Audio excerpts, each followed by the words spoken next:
ياه، أخيرا يوتيوب هيدعم قناة الصغيرة ويعبرها ويخلي الخوارزميات تعمل لصالحها، والفيديو اللي يستاهل هيوريه للناس ويديه حقه بالفعل. خوارزميات يوتيوب الجديدة اللي هتشتغل بداية من 15/7/2025 هتنظف يوتيوب، وكمان هتدعم صناع المحتوى الصغيرين، ودي أقصد بيها الناس اللي بتعمل محتوى أصلي 100% وقنواتها لسه صغيرة وبتمر بمرحلة صعبة لحد ما بتظهر في البحث. وكمان هتزعل قنوات كبيرة كانت واخدة أكبر مساحة على صفحة المحتوى الرائع، بل كانت واخدة الصفحة أصلا لحسابها. مبدئيا كده بستأذنك تشترك في القناة وترزع اللايك المتين وتصلي على النبي في كومنت عشان الفيديو يوصل لغيرك. والمعلومات أنا بقولها باختصار شديد، وإن شاء الله أقدر أبسطها بشكل يعجبكم جميعا، وهختصر في وقت الفيديو على قد ما أقدر، مش هطول فيه على قد ما أقدر، وده هدفي من أي فيديو بعمله على يوتيوب. ويلا بينا يا عم عشان طولت عليك.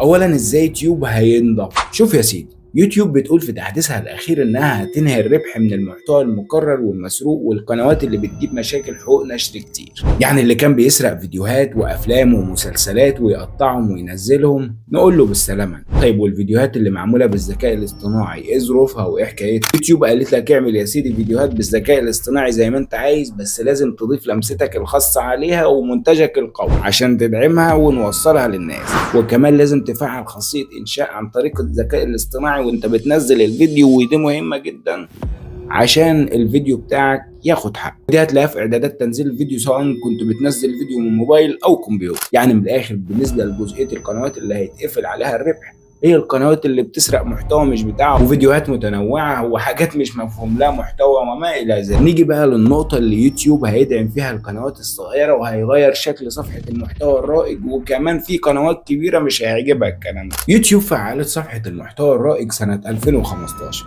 والصفحة دي بتعرض لك بس الفيديوهات اللي بتولع يوتيوب أول ما بتنزل، الفيديوهات اللي فيها تصوير قوي ومونتاج قوي وصرف قوي، مع إن في فيديوهات كتير متصورة تصوير بسيط وبتقدم قيمة كبيرة، ولكن صفحة المحتوى الرائج لحساب عدد معين من القنوات أصحاب الملايين. اللي هيحصل بقى إن صفحة المحتوى الرائج هتتقسم لفئات معددة، هتعرض لك اللي كان بيتعرض في فئة المحتوى الرائج، والشورتس اللي أقل من 3 دقايق هياخد حقه وهيتعرض في فئة لوحده، وطبعا الصوتيات والموسيقى هيبقى لها نصيب من التقسيمة الجديدة. وعد بقى عندك فوائد التحديثات الجديدة. أولا القنوات الجديدة واللي عملتها ناس مشهورة في أماكن تانية زي تيك توك وغيره، وشغاله بنظام تيك توك وبتعمل فيديوهات طوليه زي قناتي مثلا بتاعت محمد منصور اللي كنت بنزل على فيديوهات اللي بنزلها على اي منصه تانية عشان متعود على كده. ويمكن يوتيوب ما كانش داعم الفيديوهات الطويله زمان شويه، بس دلوقتي بدأ يدعمها ويديها حقها. فلو بتنزل محتوى على اي منصه اعمل قناه على يوتيوب ونزل فيها فيديوهات،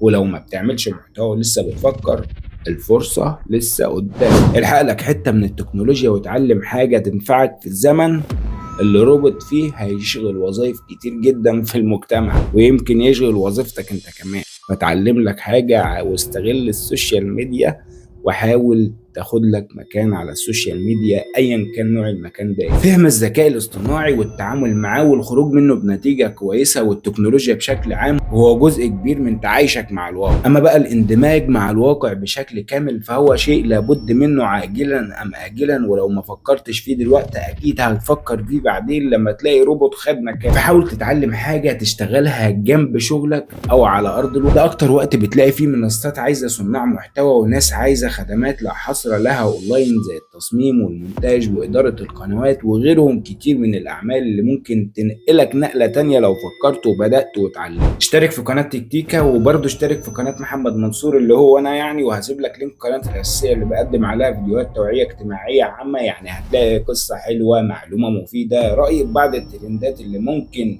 اقدم من خلالها نصيحه او توعيه، وغيرهم كتير من المواضيع اللي ناس كتير اتكلمت عنها ولكن بتفكير وبشكل بره الصندوق. تمام. وعلى فكرة أنا بفكر أعمل برنامج وأسميه بره الصندوق أو جنب الصندوق، لسه بفكر في الاسم. ما تنساش تشترك في القناة وتفعل زر الجرس عشان أول ما نوصل ل 10,000 مشترك هنعمل مسابقة على كل فيديو كبير في القناة. وما تنساش تصلي على النبي.